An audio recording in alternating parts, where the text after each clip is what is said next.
Boa noite a todos. Mais uma vez, estamos juntos aqui com vocês para... nós da CONAR, né, lógico, estamos aqui para sanar as dúvidas de vocês com relação à construção civil. Hoje contamos com o Paulo, que é o arquiteto da Arenito, tá?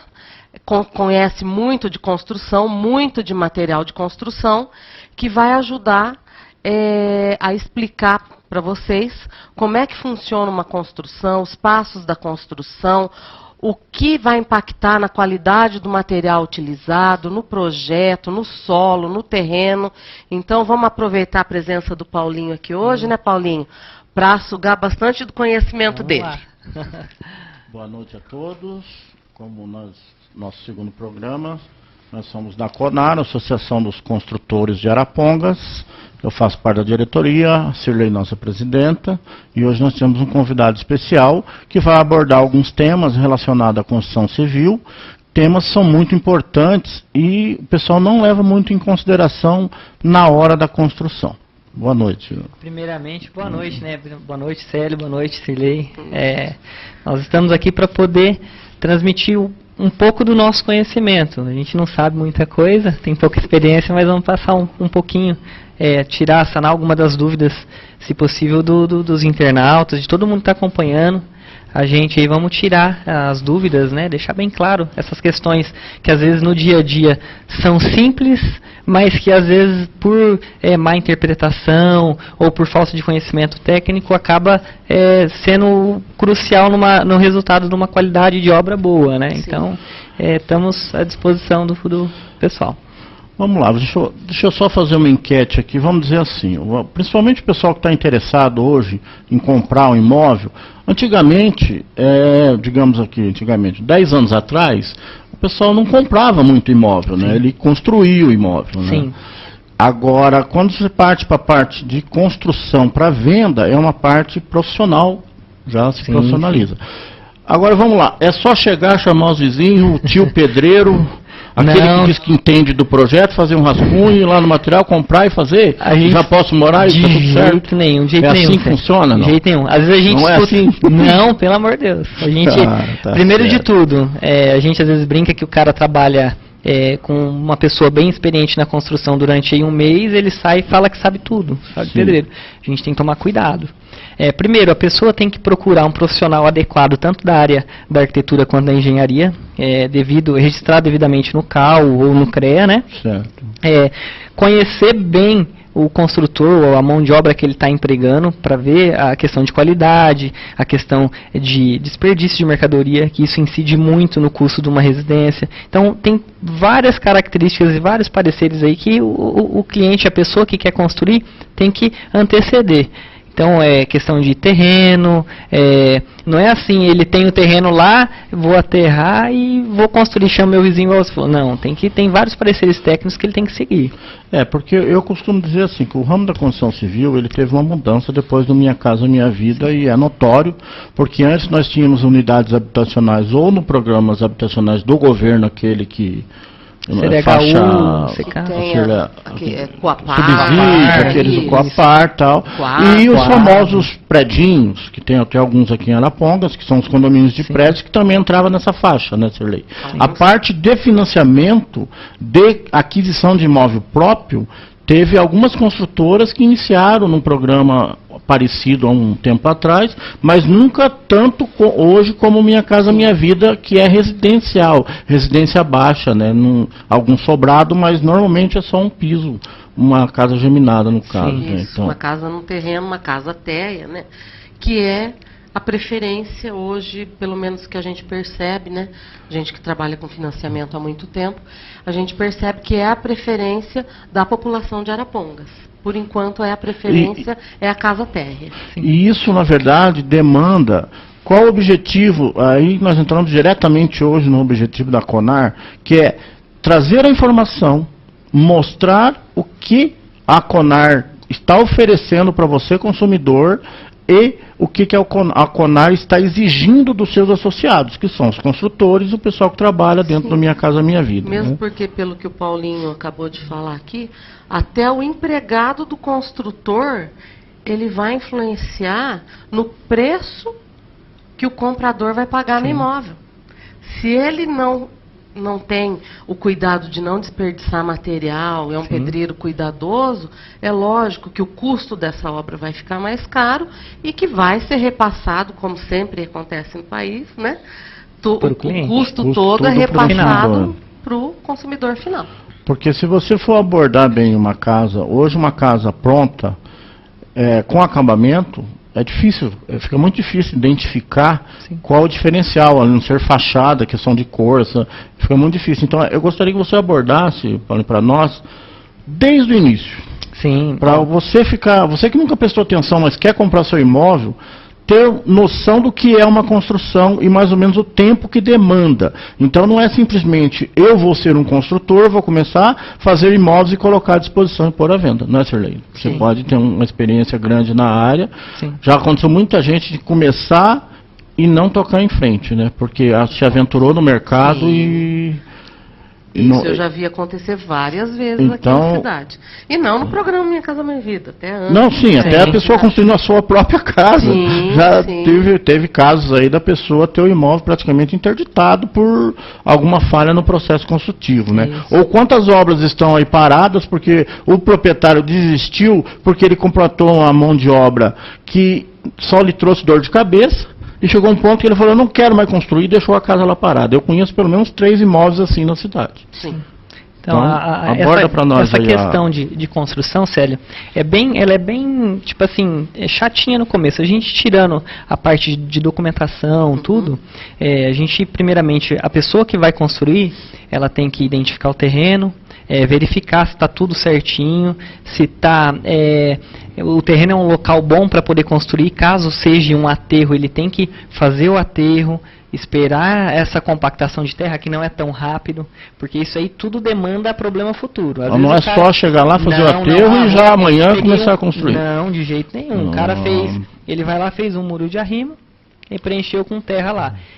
Automaticamente, quando você coloca terra no local que não é virgem ali, ele vai trabalhar, ele vai assentar essa terra, ela demanda um tempo para poder assentar. Isso. Diferente de um corte no terreno, né? Sim. Ou de um terreno virgem, que ele está fixo ali, ele está bem compactado, você pode trabalhar no terreno mais tranquilo.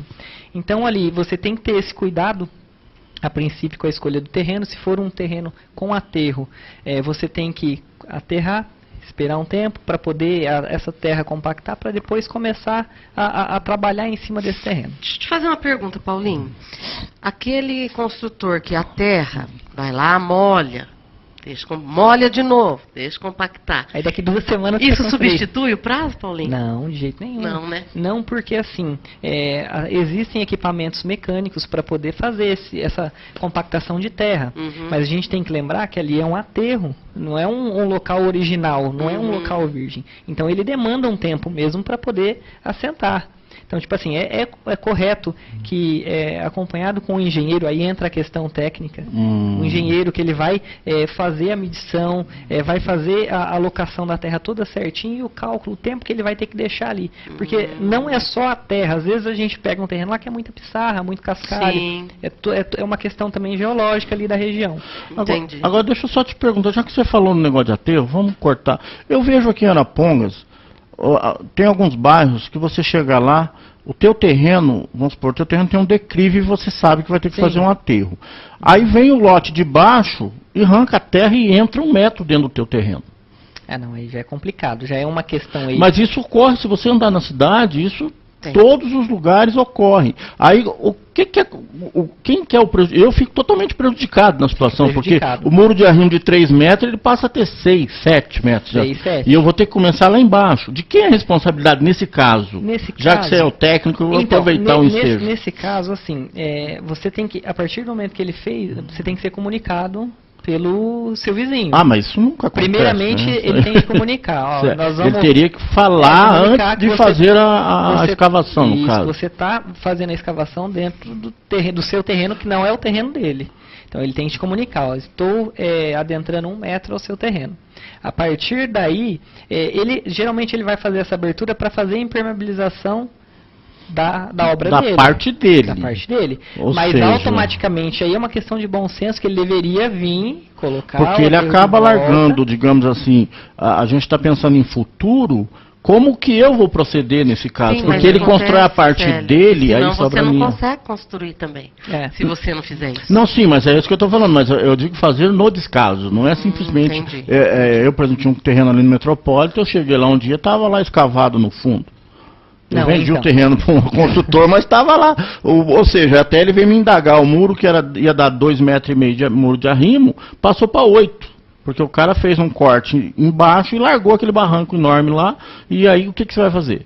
Que nem ali, nesse caso, provavelmente foi feito um cálculo estrutural para esse muro suportar a carga que vai vir de cima, superior. Mas provavelmente ele só fez a parte dele. Só fez a parte dele. Largou só que aí, automaticamente, ele teria que voltar essa terra que ele tirou pro local. Ele tem que voltar, porque essa terra que está pro lado de cima do terreno, ela vai ter um esforço ali para descer. Porque se o meu terreno não tem o corte, eu vou fazer uma fundação diferenciada. Sim, né? sim. Se ele tem o corte, já é outro tipo. Já é outro tipo. Por isso, então, entra de novo na questão técnica, por isso que a gente tem uma... justamente isso que eu estou abordando, porque como nós temos vários bairros na cidade que tem o declive, e existe a construção do programa Minha Casa Minha Vida por construtores da Conar, tanto no terreno de cima como no de baixo. Então é importante o cliente saber desse detalhe também, saber o que está sendo feito. Ele vai comprar uma casa, tem gente que tem medo de comprar a casa porque ele tem um aterro. Então, se ele seguir todos esses procedimentos, não vai ter problema. Não. Ele seguiu o procedimento técnico correto, que o engenheiro fez o cálculo estrutural para suportar essa carga.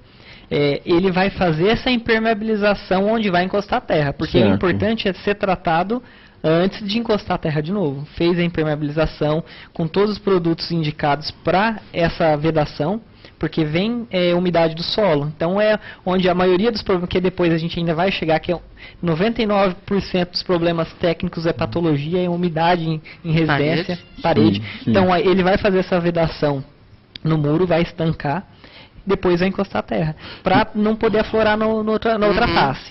Então fica aí a dica. Quem tem um terreno, antes de fazer lá o corte ou o aterro, entre em contato com o vizinho, faça uma parceria, faça a coisa de acordo para evitar problemas futuros. Porque isso pode dar até problema judicial, né? Mas isso já é pro construtor. Não, sim, nós estamos falando no construtor, mas porque tem muito construtor que compra o terreno ou não compra porque ele tem medo de fazer determinado procedimento. Né?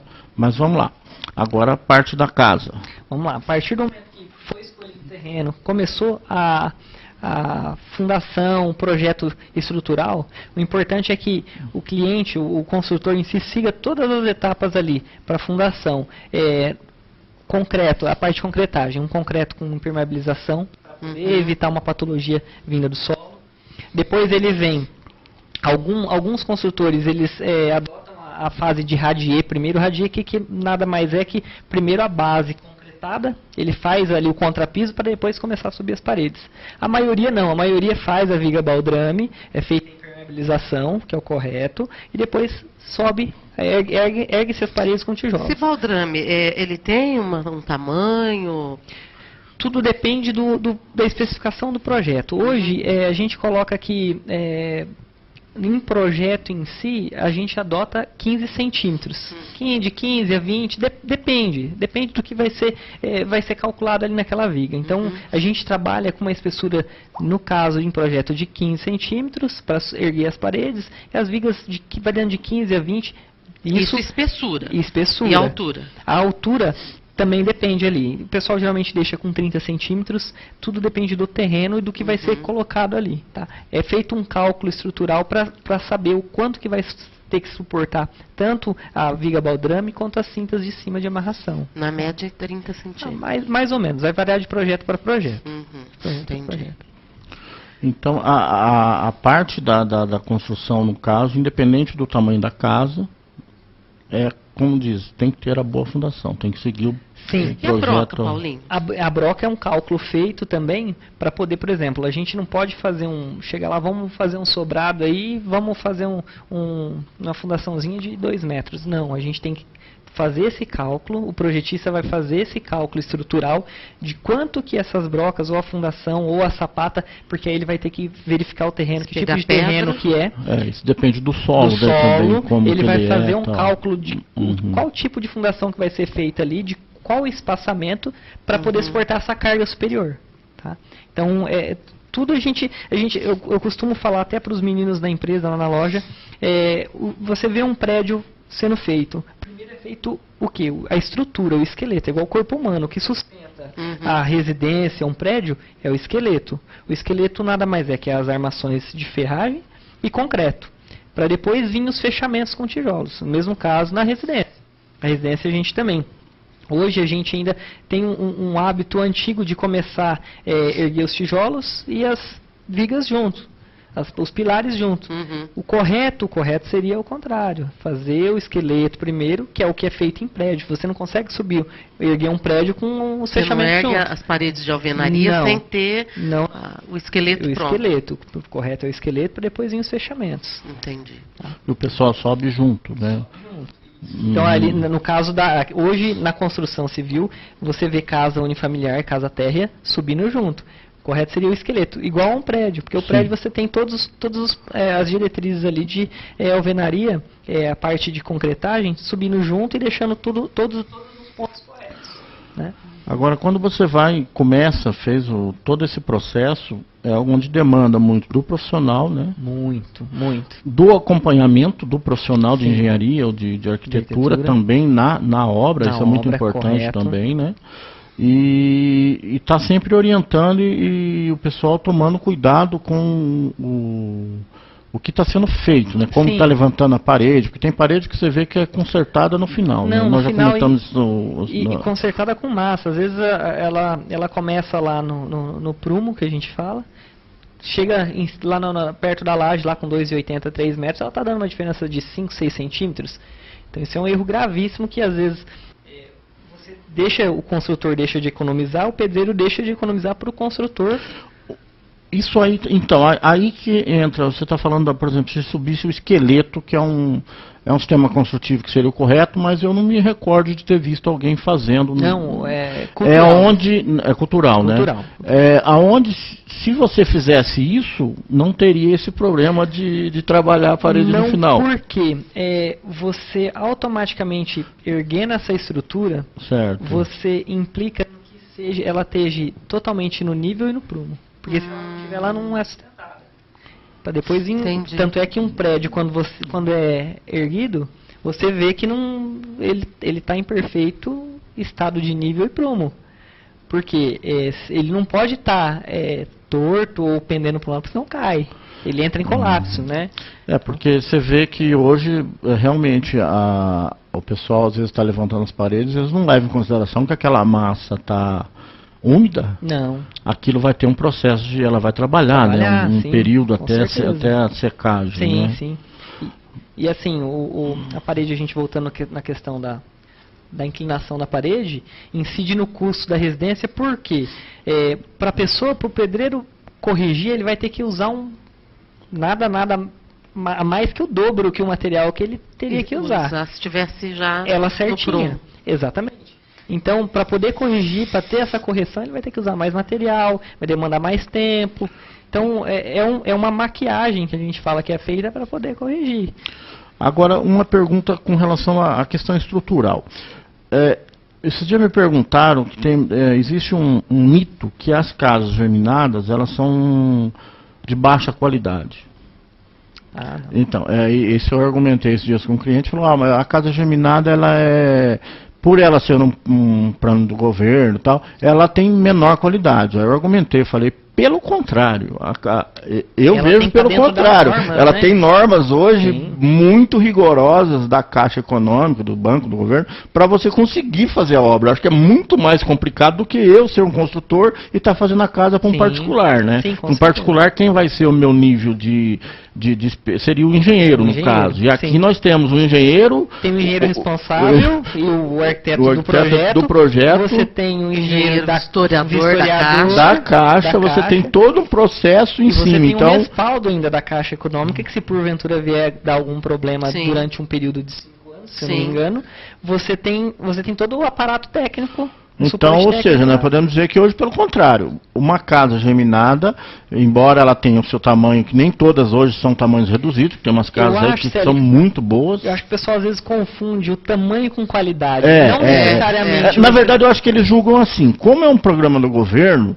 ele fica comparando com casas populares. Isso, e não é. Porque as ditas casas populares, que faz algum tempo que eu não vejo nas cidades, mas aquilo era feito numa licitação, a gente sabe como é que era essa licitação e como é que era construída essas casas. Tinha casa que nem laje tinha e ela já estava torta antes de começar a pessoa morar. Teve casos até de não ser um projeto interditado antes das pessoas morar. Então isso é um programa do governo que não tem nada a ver com a construção do Minha Casa Minha Vida. Porque o Minha Casa Minha Vida, ele é um programa do governo, mas ele é um financiamento de imóveis, né? Porque o Minha Casa Minha Vida, ele se divide em dois. E tem o que é programa, que deve ter, e são os empreendimentos que saem, que tem uma perguntas aí com relação a concorrentes aí na área de material. Esse assunto não cabe a nós debater aqui no programa, né? Isso é fácil, é só sair para fazer uma cotação. Fazer uma ligação lá na Arenito. Isso, fazer uma ligação. O Arenito, ele está patrocinando, começou a patrocinar o programa da Conar, na área da construção, mas o programa da Conar, ele visa o quê? Trazer informações relativas à construção civil, relativas ao financiamento e ao interesse do construtor e do consumidor que vai comprar essa casa dos construtores filiados à Conar. Certo? Outra coisa importante na construção é a ferragem, né? Sim, o dimensionamento entra também na parte técnica. Quando é feito o cálculo estrutural ali, já é feito o dimensionamento do tipo de vergalhão que vai ser usado na obra. Para uma casa térrea, qual que é o normal? Depende. Solo. Depende do solo, depende da carga que vai ser usada, do que vai ser colocado. Então é feito um cálculo estrutural antes de começar a ser feito o projeto e o dimensionamento das vigas, né? O dimensionamento dos vergalhões. Usualmente, a gente fala assim, até por eu estar no comércio há muito tempo, a gente fala 5,16, que é uma bitola 8 milímetros. Isso usualmente é o que mais que se tem na construção hoje. Mas tudo depende, que nem não, é uma regra. Não é uma regra. Então tudo é feito um cálculo estrutural. Às vezes eu preciso usar um vergalhão 10 milímetros, que é um 3/8, dependendo da situação de carga. Então isso é um cálculo feito e dimensionado na parte estrutural. Entendi. Agora, deixa eu só, me mata uma curiosidade.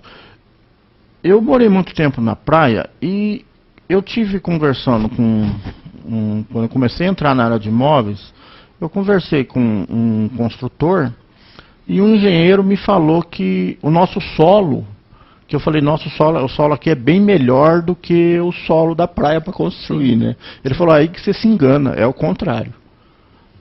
Então, ele disse que o nosso solo, ele trabalha muito, que o solo nosso aqui, ele é um solo mais complicado, é verdade isso? Essa parte técnica, que já é uma parte geológica, eu não vou saber te explicar certinho essa diferença. Porque lá eles constroem no radier e acabou. Ele disse que aqui não é simplesmente fazer o radier. Não. Porque lá você vai construir na areia, o que você faz? Um mangue, areia? Eu fiz a minha casa, fiz o radier e acabou. Em Arapongas não é uma boa técnica. Então, talvez tenha a ver, porque ele pelo contrário, e teve um consultor que já é antigo, ele falou a mesma coisa, ele falou, eu achava que o solo aqui, ele não trabalhava, e eu tive problema com casas, não, sim, mas que ele, porque ele é mais compacto, de que ele trabalha muito o nosso solo, que acaba, se você não se atentar, dá problema realmente na construção. O sistema radier, tudo que for dimensionado corretamente, ele não vem a dar problema. Na nossa região ele pode ser utilizado. Pode ser utilizado, desde que seja dimensionado certinho, com o solo. São técnicas de construção, na realidade. O radier é uma técnica de construção muito utilizada no litoral, mas é uma técnica que pode ser utilizada no interior também. Sim. Só que desde que seja todo bem feito projeto e bem dimensionado. Eu vejo aqui o pessoal fazendo radioalagem em terrenos realmente com um decline, né? Sim, que para evitar o aterro, eles fazem a laje para... Aí é uma questão projetual também. Você tem a opção de optar por colocar uma garagem subterrânea ali, utilizar o declive ao favor até do projeto arquitetônico da residência, né? Então é uma opção. É uma opção. Opção estética que, tipo assim, dependendo do local, fica muito atrativa, fica muito legal. Certo. Porque você pega hoje a construção civil, você chega lá, o pessoal normalmente vai na aparência da casa, né? Então eu costumo falar que a pintura, a textura é muito importante, mas se você não observar todas essas questões técnicas... Todas as questões técnicas, memorial descritivo da obra, que é muito importante. Isso aí é meio caminho andado para você saber... É o exame, é o seu check-up, no nosso check-up lá você vai no médico, você tem todo o teu histórico. O memorial descritivo é o teu histórico da residência. Então se vier dar algum problema técnico em algum produto, se for algum produto, você tem lá no memorial descritivo, porque pode ser também má utilização da mão de obra, vamos colocar assim. Às vezes uma adição de água a mais numa argamassa pode interferir no resultado final. E cimento, é tudo igual, Paulinho? Outra coisa que o cimento, ele tem vários tipos. A gente trabalha assim com CP2E32, CP2F, CP2E, tem CP4, CP5 Ari, que é o estrutura. A principal característica de cada um é o tempo de secagem. Que, por exemplo, um cimento estrutura, você pode trabalhar ele com um tempo menor em relação aos outros. Então, estrutura, o ápice de resistência dele, que é com 28 dias, ele está com o ápice de MPa, que é a resistência dele, o mais alto possível, com menos tempo. Então, se você precisa fazer alguma coisa rápida, uma laje, um exemplo, uma laje que você precisa soltar a obra o quanto antes, você pode usar um cimento de estrutura para poder agilizar o processo da obra. 28 dias. Menos. Você pode trabalhar com cimento de estrutura com 5 dias, 7 dias, você já pode informar. Ah, é? É diferente do CP2, que é o comercial, que é 28 dias. Então, o CP2 normal, ele 28 dias você começa a desinformar que ele já está no ápice de cura dele. Entendi. O cimento de estrutura, que a gente chama às vezes de Ari também, ele com menos dias você pode já utilizar ele com o máximo de qualidade dele possível, já pesquisado e pedido por norma, né? Exigido por norma. Então é bem, tipo assim, não que seja um muito melhor que o outro. Porque o que a gente ouve é falar marca. Eu uso cimento tal. Eu uso cimento tal. Sim, o importante é você principalmente ver a especificação dele. Porque às vezes você tem lá um produto de qualidade, mas você não conhece. Eu vejo alguns pedreiros, que o pessoal que trabalha vai pela cor. Isso. Vão muito em cima da cor. Mas você não está dando a cor, ele quer que fique aquela cor. Eu falei, então pega um corante e coloca aí, porque a massa, se a especificação ela existe e é uma marca conhecida, porque eu acredito, aí eu sou leigo no assunto, mas vamos dizer, para uma pessoa chegar e montar uma indústria de cimento, eu acho que não é qualquer... montar uma padaria na esquina, né? Simplesmente abrir um comércio de R$1,99 e vai funcionar, né? E assim, eles trabalham, a gente fala assim, com vidas, né? Porque queira ou não queira, se é um produto ruim soltado no mercado, por exemplo, é uma laje, você vai encher uma laje com cimento. Eles não vão colocar um produto de má qualidade. Existe má dimensionamento na hora do uso também. Às vezes é a questão da cor lá. Exatamente. Uma coisa que muita gente às vezes não faz, eu mesmo não leio, é difícil, eu leio bastante rótulo de embalagem, mas é difícil você pegar lá no dia a dia e o cara é assim, às vezes o cara faz 30 anos faz daquele jeito lá. Eu vejo que na parte da construção civil que existe muitas inovações, mas existe um pouco de resistência a novidades. Resistência. Argamassa, por exemplo, hoje existe vários tipos de argamassa, rejuntos, existe uma infinidade de produtos que às vezes a pessoa não usa, pode facilitar o trabalho, mas ela tem uma resistência. Tem receio. A ser usado. Tem receio porque não tem o conhecimento para poder usar. Ou assim, hoje a gente tem uma ferramenta que é muito boa, tanto para o bem quanto para o mal, que é a internet. Então a gente pode utilizá-la da melhor maneira possível. Como da melhor maneira? Vamos pegar um fabricante de determinado produto. Entra no site do fabricante e manual de instrução do produto. Sim. O fabricante, ele disponibiliza. Deixa eu te perguntar uma coisa. E lá na Arenito, vocês dão essas orientações pro pessoal? Sim. A gente tem como passar essas orientações e também tem a participação de alguns treinamentos com determinadas indústrias parceiras nossas lá na Arenito para poder disponibilizar o treinamento para profissionais. Só que assim, os melhores profissionais sempre vão. Agora, os que são mais resistentes, às vezes eles têm resistência em aprender. Em aprender alguma coisa nova, né? E assim, a gente vê que hoje tudo é diferente. Evolui, né? Tudo evolução, tudo diferente de 10, 15, 20 anos atrás. A gente tira por base, vamos colocar aí 30 anos, eu não era pequenininho, o pessoal assentava ladrilho hidráulico. Ladrilho hidráulico você tinha que imergir ele em água, porque para ele assentar, ele tinha que absorver a água e a argamassa colar através desse excesso de umidade no ladrilho. Hoje não. Hoje você pega um produto, um piso convencional de base vermelha, uma argamassa C1 para o lado interno, uma C2 para o lado externo, mas assim, ele não precisa ser imerso em água para poder fazer a colagem, desde que seja feita a composição da massa corretamente, hidratada ela com água corretamente para poder ser assentado. Eu vejo às vezes o pessoal realmente eles não se atentam a esses detalhes, né? Sim. Até a qualidade do piso, às vezes o pessoal julga assim, porque é um porcelanato e tal. Só que eu sempre falo, um porcelanato, se não for bem assentado por um bom profissional, bem acompanhado, é um piso qualquer. Porque eu, por exemplo, entendo que o grande barato do porcelanato é a aparência. Mas né? aí, Célio, uma questão técnica que diferencia o porcelanato de um piso, a gente já pulando um pouquinho a etapa, partir para acabamento. Nós estamos passando lá para frente. Vamos partir para acabamento, depois a gente volta. Uma diferença do porcelanato para um piso convencional, que a gente chama de barrão ou base vermelha, principalmente a absorção de água. Para ele ser caracterizado como porcelanato, não a parte superior dele, mas a parte de baixo, que a gente chama de bolacha ou biscoito. Ele tem que absorver até 0,5% de água. Então, se ele absorver até 0,5% de água, ele é classificado como porcelanato. Aí tem a porcelanato de via seca e via úmida, que são processos diferentes de fabricação. O piso de base vermelha, ele nada mais é que a bolacha só prensada, só que ele tem uma absorção de 6 a 9%. Então a absorção dele de água é maior. Tem que ser mais. A argamassa para o piso de base vermelha, para o barrão a gente fala, pode ser uma argamassa interna C1 e externa C2. Para um porcelanato, já tem que ser argamassa para porcelanato. Por quê? A argamassa ela cola através de química e não de água. Aí vai aquele cara que quer tudo do mais barato, mistura